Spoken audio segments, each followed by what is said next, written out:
Bismillahirrahmanirrahim. Assalamualaikum warahmatullahi wabarakatuh. Alhamdulillah wassalatu wassalamu ala rasulillah wa ala alihi wa sahbihi wa mawalah. Para pemirsa yang semoga selalu mendapatkan taufik dan hidayah dari Allah Subhanahu wa taala. Pertemuan sebelumnya telah kita kaji mengenai syarat wajib puasa. Inilah beberapa syarat yang telah disebutkan oleh Abu Syuja, yaitu yang pertama Islam, yang kedua balik, yang ketiga berakal, dan yang keempat adalah mampu untuk berpuasa. Pada kesempatan kali ini kita akan melihat kewajiban puasa, fardu puasa yang Abu Syuja istilahkan dengan faraidus shaum, yaitu kewajiban ketika seorang itu melaksanakan puasa. Apa saja yang wajib dilakukan ketika puasa? Di sini Abu Syuja menyebutkan ada 4 hal yang harus dilakukan oleh orang yang menjalani puasa. Yang pertama adalah an-niyatu, berniat. Yang pertama adalah an-niyatu, berniat. Berniat di sini terlebih dahulu kita pahami apa yang dimaksudkan dengan niat. Niat sebagaimana kata para ulama, termasuk juga Imam Syafi'i, itu mengatakan an-niyat maksudnya adalah al-ilmu, yaitu mengetahui. Jadi ketika seorang itu sudah mengetahui dia menjalankan ibadah tertentu, menjalankan sholat ataupun menjalankan puasa, maka dia sudah disebut berniat. Dan niat di sini kata ulama Syafi'iyah sendiri, niat itu tidak dipersyaratkan dilafazkan. Imam Nawawi mengatakan demikian, begitu juga penulis kitab Al-Iqna Muhammad Al-Khatib juga mengatakan demikian. Yang namanya niat itu tidak dipersyaratkan dilafazkan. Bahkan yang jadi patokan itu adalah hati. Yang jadi patokan itu adalah hati, bukan di lisan. Seandainya di lisan ini berbeda dengan apa yang dalam hati, dengan niatan dalam hati, maka yang jadi patokan adalah dalam hati. Dan menurut pendapat yang lebih tepat dalam masalah ini, bahwasanya melafazkan niat itu tidak ada tuntunannya, karena tidak ada dalil yang menunjukkan hal ini. Nabi SAW cuma mensabdakan tentang masalah niat, sebagaimana dalam hadis Umar bin Khattab, innamal a'malu bin niat. Sesungguhnya setiap amalan tergantung pada niatnya. Dan di sini tidak dipersyaratkan dilafazkan. Dan niat di sini kata ulama Syafi'iyah itu ada 3 macam. Di sini ada yang pertama adalah ta'yinun niyah, yang kedua adalah tikrarun niyah, dan yang ketiga adalah tabyitun niyah. Yang pertama adalah ta'yinun niyah, yaitu orang yang berniat itu harus mentakyin niatnya, yaitu dia harus menentukan puasa apa yang dia lakukan. Puasa apa yang dia lakukan, apakah puasa wajib, apakah puasa sunnah, apakah puasa qadha, apakah puasa nazar. Di sini harus dia tentukan. Jadi orang yang menjalankan puasa harus takyin niat. Dia harus menentukan puasa apa yang dia lakukan. Kemudian yang kedua, dia harus tabyitun niyah.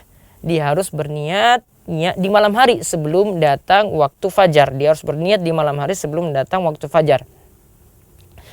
Mengenai syarat ini, mengenai kewajiban ini sebagaimana disebutkan oleh dalam sabda Nabi sallallahu alaihi wasallam, man lam yubitis siyam qabla al-fajr fala siyama lahu. Kata Nabi sallallahu alaihi wasallam, barang siapa yang tidak berniat di malam hari sebelum fajar, maka tidak ada puasa untuknya. Maka di sini menunjukkan bahwasanya puasa itu dipersyaratkan niat di malam hari. Itu yang kedua. Kemudian yang ketiga, harus ada tikrarun niyah. Niat itu harus berulang setiap harinya. Jadi tidak cukup niat itu ada di awal malam saja, di awal puasa. Untuk berniat 1 bulan penuh tidak. Kata ulama Syafi'iyah, niat itu harus ada setiap malamnya. Harus diulang setiap malamnya. Karena apa? Tidak ada kaitannya hari pertama puasa dengan hari kedua puasa. Kalau hari pertama itu batal, maka hari kedua itu belum tentu batal. Maka niat ini harus berulang setiap malamnya. Kemudian yang kedua yang menjadi kewajiban puasa adalah al-imsaku anil akli wasyurbi, yaitu menahan diri dari makan dan minum. Menahan diri dari makan dan minum. Ini yang harus dilakukan juga ketika seorang itu menjalani puasa. Dia harus menahan diri dari makan dan minum. Dan tentang masalah makan dan minum di sini akan dijelaskan dalam pembatal puasa. Intinya di sini orang yang menjalani puasa harus meninggalkan berbagai macam makanan yang masuk ke dalam perut ataupun minuman yang masuk nanti ke dalam perut.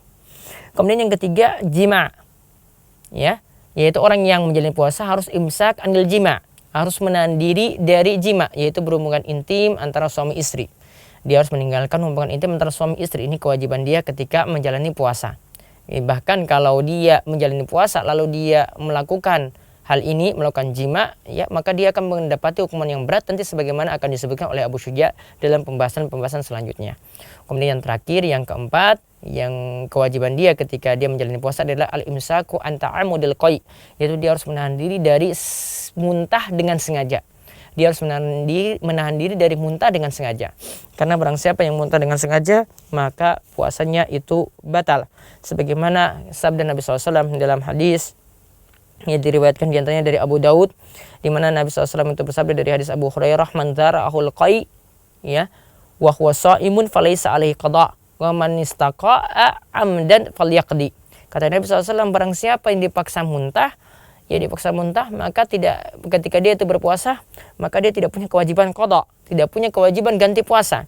Namun barang siapa yang dia muntah dengan sengaja, maka hendaklah dia mengqada puasanya. Ini kata Nabi sallallahu alaihi wasallam. Maka ini menunjukkan bahwasanya orang yang berpuasa punya kewajiban untuk menahan diri dari muntah dengan sengaja. Inilah 4 kewajiban yang patut kita ingat ketika kita menjalani puasa. Yang pertama adalah berniat, yang kedua adalah menahan diri dari makan dan minum, yang ketiga adalah menahan diri dari jima, berhubungan intim antara suami istri, dan yang keempat adalah menahan diri dari muntah dengan sengaja.